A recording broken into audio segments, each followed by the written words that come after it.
Assalamualaikum warahmatullahi wabarakatuh.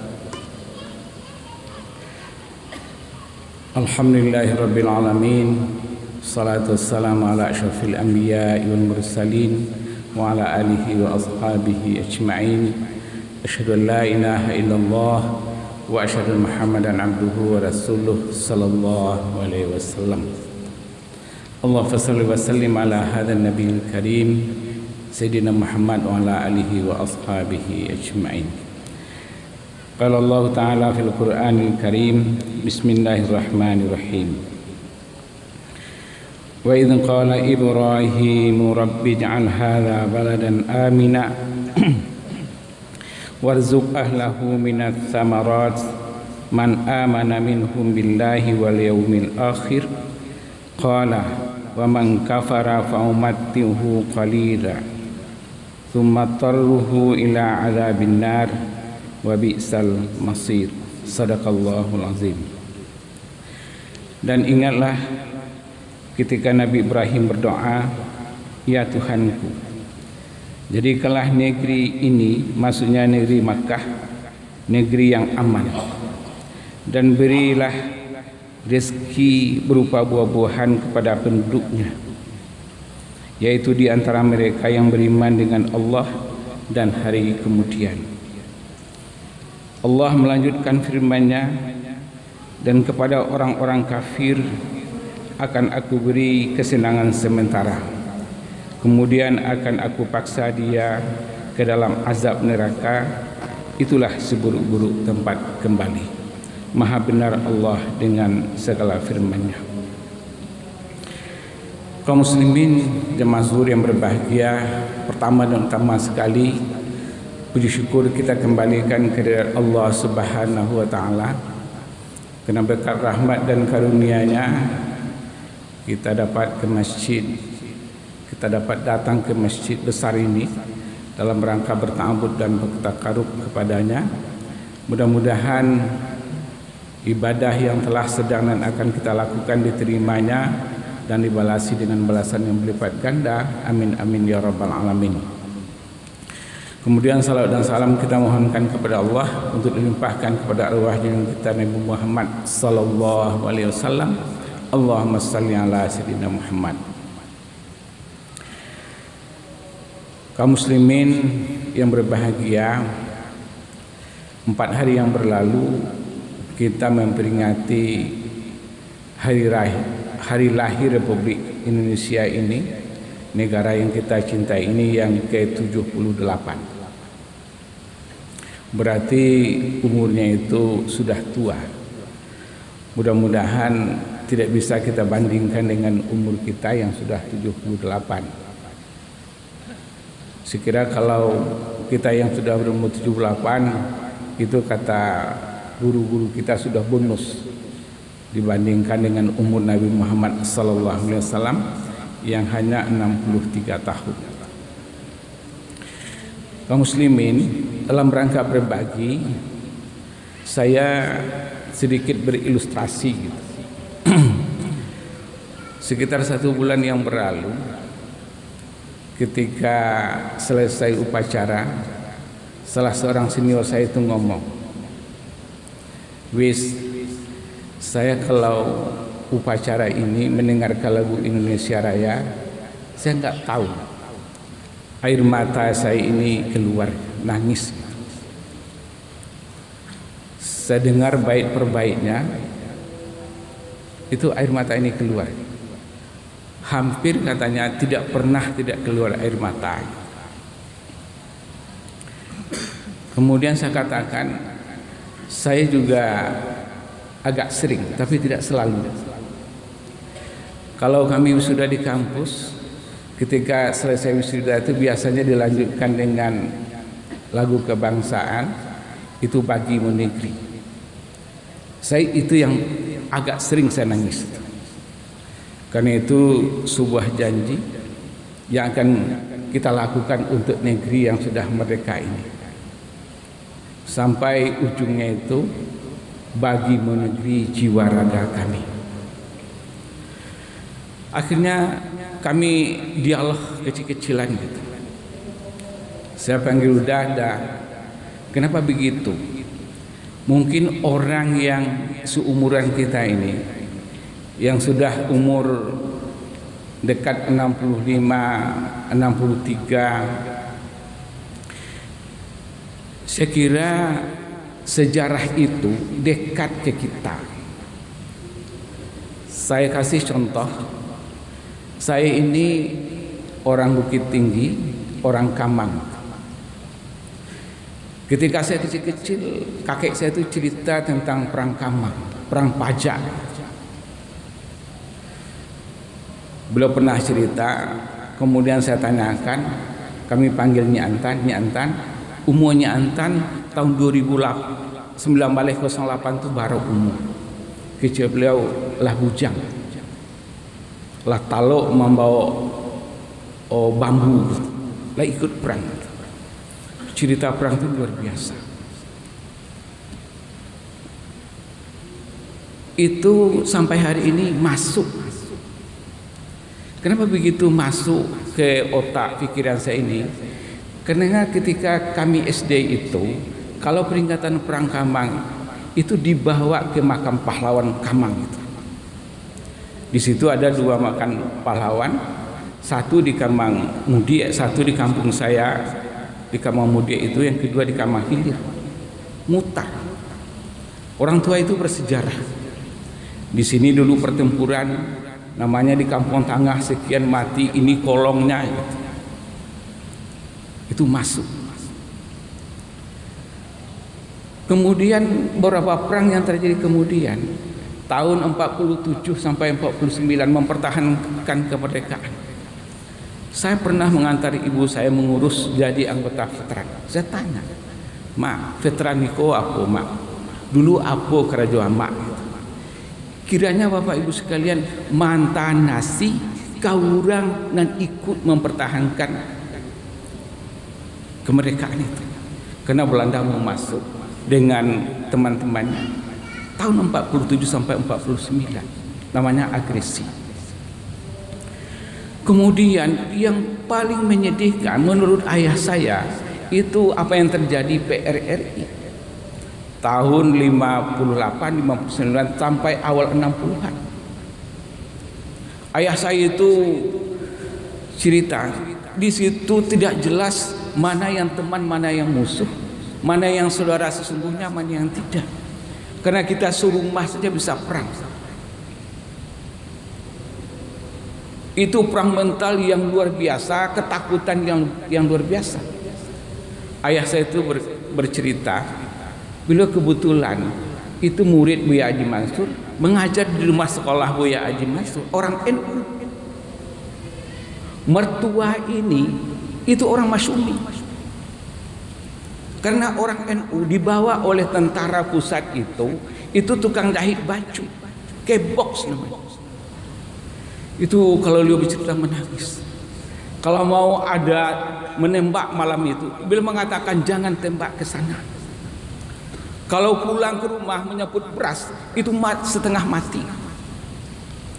Saya katakan sama kakak itu, mungkin itu yang membuat kita ini ketika mendengar lagu Indonesia Raya, lagu Magi Mudiri, lagu perjuangan, kita seolah-olah masuk di situ. Seharusnya memang begitu, supaya kita ini bersyukur. La in syakartum la azidannakum wa la in kafartum inna adzabi lasyadid. Jangan Bapak Ibu sangka saya akan membatalkan upacara yang gembira, tarik tambang, panjat pinang, tidak. Tapi minta tolong diisi, inilah perjuangan dulu itu. Satu ilustrasi pertama.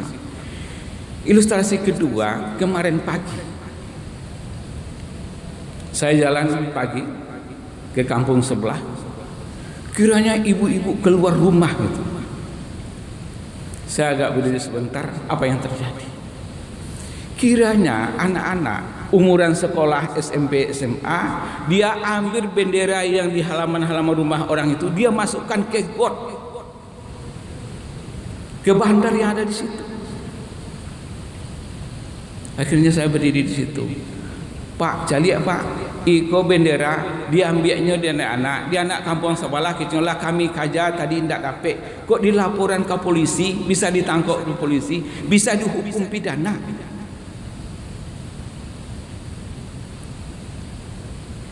Saya tidak bawa HP. Kalau saya bawa HP, saya foto beberapa bendera itu yang masuk kot.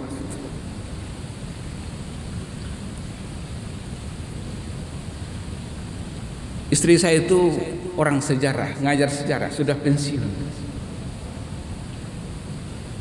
Dia sering mengatakan begini ke anak-anaknya, Anda kalau hanya menghafal sejarah, menghafal kapan lahir tokoh, apa yang dilakukan, itu bisa Anda hafal sendiri. Tapi memarikan mana dan itu masuk ke hati, itu dirasakan, itu tidak cukup hanya dengan menghafal. Tetapi bagaimana kita merasakan, bagaimana kita menyejarahkan, dan itulah yang luar biasa.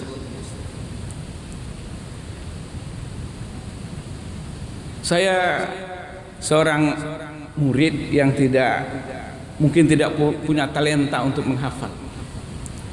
Saya kelas 5 SD dulu disuruh oleh guru menghafal pembukaan Undang-Undang Dasar 1945. Nggak dapat, berdiri. Saya debat guru itu, Pak, bagaimana kalau diminta ke saya menjelaskan paragraf pertama apa isinya, kedua apa isinya, ketiga isinya, keempat apa isinya gitu. Enggak, kata guru, harus hafal. Tapi sampai hari ini itu masuk ke kepala saya. Alinea pertama itu apa isinya gitu. Itu menjelaskan kemerdekaan itu adalah hak segala bangsa. Penjajahan harus dihapuskan di permukaan bumi ini. Ingat. Maka tokoh-tokoh, katakanlah pengalaman sedikit dari kakek saya itu, ayah saya itu untuk menghalau penjajah, untuk supaya penjajah tidak ada, kita bebas. Makanya pantas kalau kita masuk ke situ, saudara saya itu, senior saya itu nangis ketika mendengarkan lagu Indonesia, lagu Bagimu Negeri. Menurut saya ini penting untuk kita renungkan. Kaum muslimin sama zuhur yang berbahagia, saya pada suatu kali ada perbincangan tokoh dari sekian banyak para pejuang itu, orang kita, orang Minang,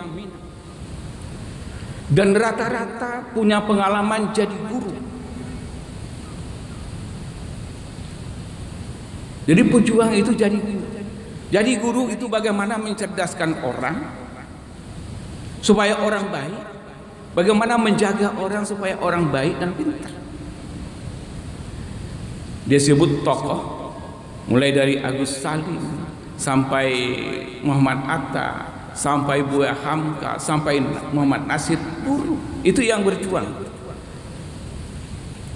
Semangatnya itu semangat berjuang. Kaum muslimin,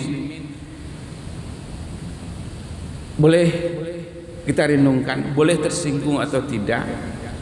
Sekarang seolah-olah kita ini penjajah itu kita undang atas nama pertukaran budaya, atas nama penanaman modal, atas nama investasi. Kalau kita baca umpamanya isi Undang-Undang Dasar 1945 bahwa seluruh kekayaan ini untuk kita, kesejahteraan rakyat Indonesia. Kita mengharapkan suatu perubahan kebaikan. Tahun 80-an dulu ada ulama ketika pertemuan Rabitah Alam Islami, dia ketika sampai ke Indonesia ini kagum, maka keluar syair bahwa Indonesia ini adalah qit'atun minal jannah nukilat ilal ardh, sepotong surga yang ditempatkan di bumi ini. Mungkin bapak-bapak yang sudah naik haji berulang kali, pergi umrah, ada gunung-gunung di sekitar Makkah dan Madinah, tapi tidak seindah gunung kita ini. Ada yang rendah tapi tidak ada air, ada badar tidak ada air. Di sini ada, luar biasa. Tapi kok di masyarakat yang di atas minyak, di bawah minyak, di atas emas, di dalam tanah ini emas, kok sebagian belum merasakan kemerdekaan ini.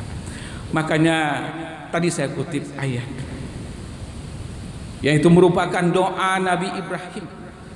Dia berdoa kepada Allah Subhanahu wa taala, jadikan negeri ini negeri yang aman, penduduknya itu dapat rezeki, merupakan buah-buahan, mendapatkan kenyamanan.